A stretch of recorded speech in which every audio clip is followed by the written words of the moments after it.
The impeachment inquiry into Joseph Biden began in September when then House Speaker Kevin McCarthy decided to open an inquiry with the support of Republicans into what had at that point been months-long investigation into Joe Biden and his family's business affairs internationally.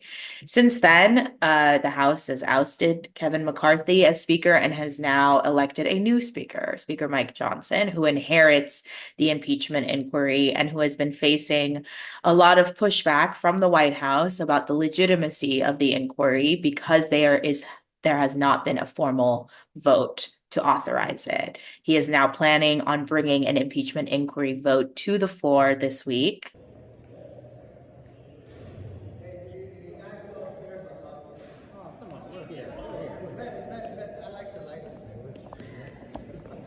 I'm focused on getting the job done.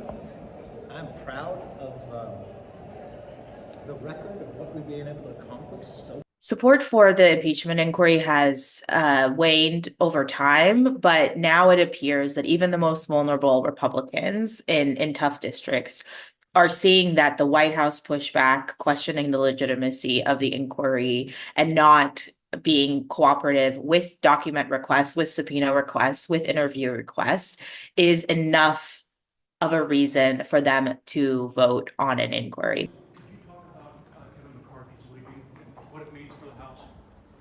I've just issued a statement. That's all I will say about it right now. We're working on a bunch of other things, but Kevin has been a long and trusted friend, and we commend his long service and sacrifices for the House. But because this is not a vote to actually impeach Biden, it is a vote just to continue with the investigative process. It has become more amenable to some of these vulnerable Republicans. Thank you for allowing us to go through the process and get to this. It was worth it, and we are going to serve you well.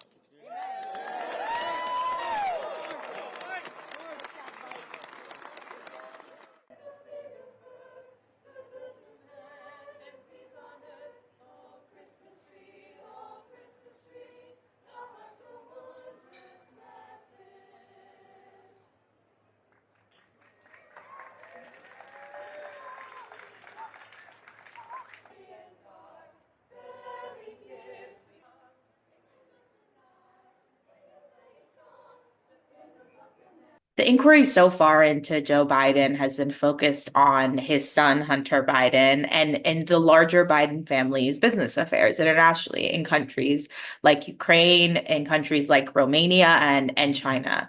And what Republicans have sought to find and to prove is that Joe Biden, as vice president and now as president, has personally benefited from his family's business affairs. Now, they have not been able to directly find evidence that shows that, or that shows what they call allegations of bribery, and that Joe Biden was paid by foreign entities to take on official acts during his time as vice president.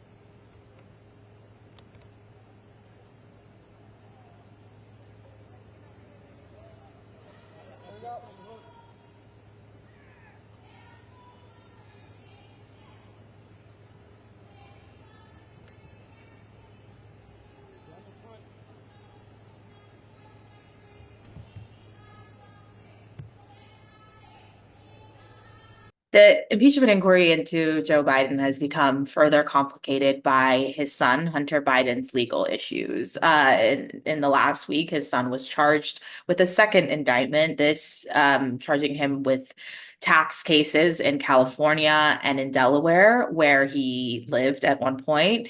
And so these charges and the case overall, the Justice Department case overall to Hunter Biden, has really further complicated his ability to push back against Republican claims of wrongdoing. And, it's going to prove to be an issue for the president and his family as he goes into 2024.